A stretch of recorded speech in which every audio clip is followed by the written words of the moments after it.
मित्रांनो, वारंवार ॲसिडिटी होत असेल तर खाण्यापिण्याची काही पथ्ये पाळून आपण आपलं आरोग्य सुधारू शकतो. ॲसिडिटीचा त्रास असेल तर कोणते पदार्थ आपण अजिबात खायचे नाहीये ते आजच्या व्हिडिओच्या माध्यमातून आपण जाणून घेणार आहोत. तुम्हाला देखील ही समस्या असेल तर हा व्हिडिओ शेवटपर्यंत अगदी लक्षपूर्वक बघा. व्हिडिओत ॲसिडिटीवर सांगितलेले उपाय देखील अतिशय परिणामकारक आहेत. ते उपाय करा आणि ॲसिडिटीला कायमचा रामराम करा. मित्रांनो, ॲसिडिटीचा त्रास आजकाल खूपच कॉमन झाला आहे. धावपळीचे दैनंदिन आयुष्य, कामाच्या तसेच जेवणाच्या देखील अनियमित वेळा, ताणतणाव, धूम्रपान, मद्यपान, व्यायामाचा अभाव, जागरण, खराब जीवनशैली तसेच खाण्यापिण्याच्या चुकीच्या सवयी, अति तिखट तेलकट पदार्थ खाणे यामुळे अपचन किंवा ॲसिडिटीचा त्रास उद्भवू शकतो.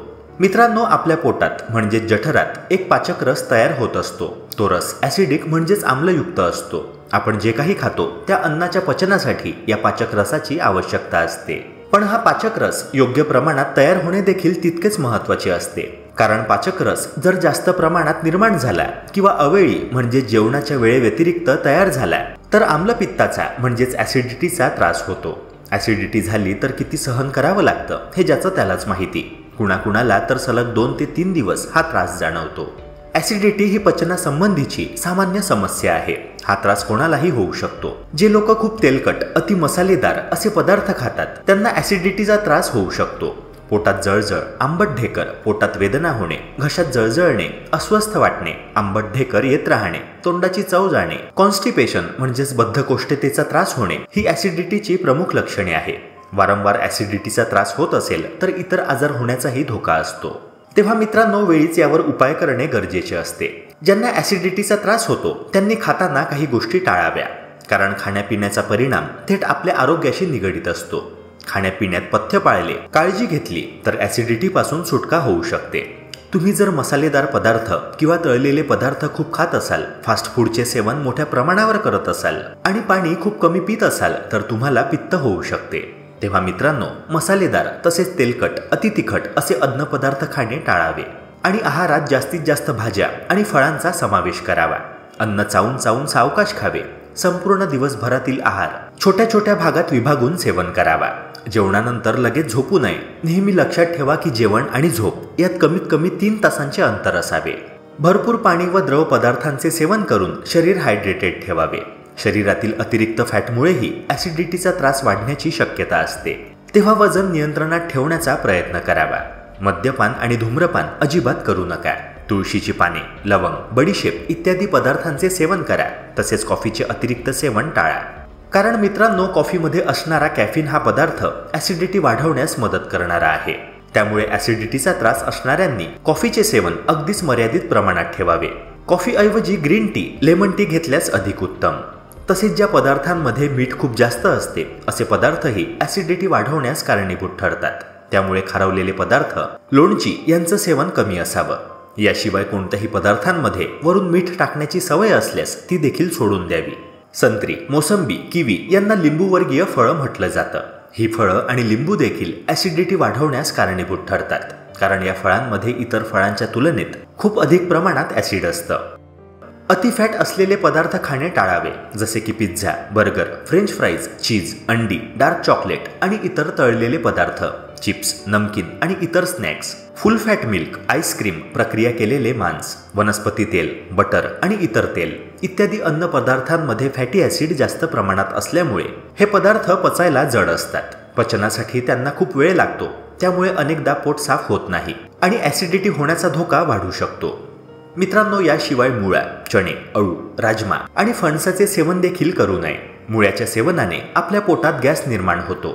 फणसात भरपूर पोषक तत्वे असतात पण त्यामुळे देखील पोटात गॅस वाढतो. अळूची भाजी जास्त प्रमाणात खाल्ल्यास ॲसिडिटी होऊ शकते. राजमा चावल हे असे कॉम्बिनेशन आहे जे लोकांना जेवणात खायला आवडते. पण जर तुम्हाला नेहमी ॲसिडिटी होत असेल तर तुम्ही राजमाचे सेवन करू नये. कारण राजमाचे जास्त सेवन आपल्या पचन संस्थेसाठी हानिकारक असू शकते. राजमाप्रमाणे छोलेचे देखील सेवन करू नये. टोमॅटो आणि टोमॅटोपासून बनवलेल्या पदार्थांमध्ये मॅलिक ॲसिड तसेच सायट्रिक ॲसिड मोठ्या प्रमाणावर असते. हे दोन्ही ॲसिड पोटात गॅस्ट्रिक ॲसिड तयार करतात. गॅस्ट्रिक ॲसिडची पातळी वाढली तर त्यामुळे नक्कीच ॲसिडिटी वाढते. त्यामुळे टोमॅटो आणि टोमॅटोपासून तयार केलेले पदार्थ खाणे टाळावे. भुकेपेक्षा अधिक खाल्ल्यानेही आम्लपित्त वाढते आणि आंबट ढेकर येतात.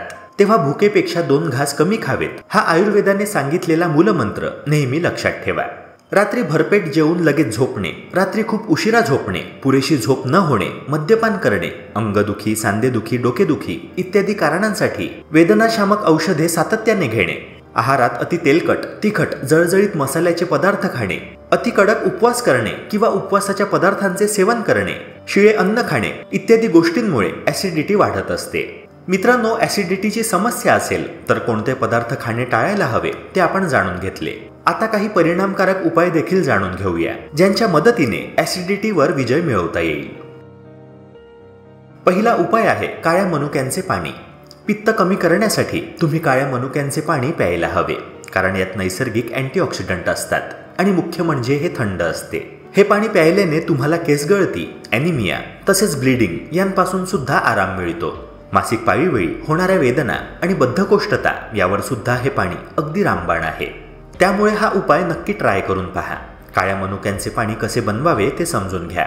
मुठभर काळे मनुके घेऊन ते नीट धुवा आणि 1 ग्लास पाण्यामध्ये रात्रभर भिजवा. दुसऱ्या दिवशी तुम्ही ते सकाळी किंवा जेवणाच्या 1 तास आधी किंवा नंतर घेऊ शकता.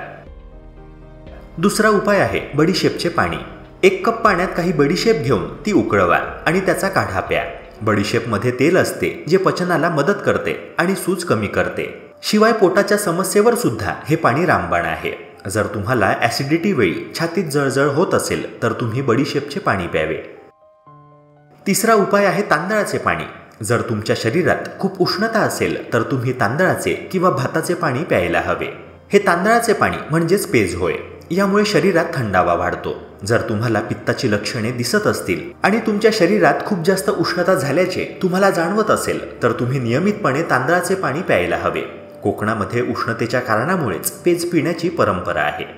मित्रांनो, आशा करतो की हा व्हिडिओ तुम्हाला महत्त्वाचा वाटला असणार. अशाच प्रकारच्या महत्त्वपूर्ण आरोग्यवर्धक टिप्स करिता आपल्या YouTube चॅनलला सबस्क्राईब करून बेल आयकनला नक्की प्रेस करा. भेटूया पुन्हा एका नव्या व्हिडिओसह. जय हिंद, जय महाराष्ट्र.